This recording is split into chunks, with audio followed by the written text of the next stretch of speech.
রাজ্যে ছিল এক এমন রাজকুমারী, তারে ভালোবেসে দিয়েছিলাম যা ছিল আমারই। আমার বুকে মাথা রেখে বলতো মনের কথা, ভাগ করিয়া নিতাম দুজন দুঃখ কষ্ট ব্যথা। আমি শুধু ছিলাম যে তার প্রেমেরই পূজারি, তার ভালোবাসা করলো আমায় পথেরই ভিখারি। তার কত ভালোবাসি জানে না রে জগৎবাসী, জানে অন্তর্যামী।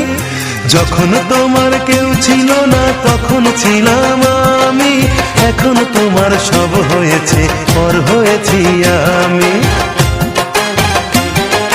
যখন তোমার কেউ ছিল না তখন ছিলাম আমি, এখন তোমার সব হয়েছে পর হয়েছি আমি।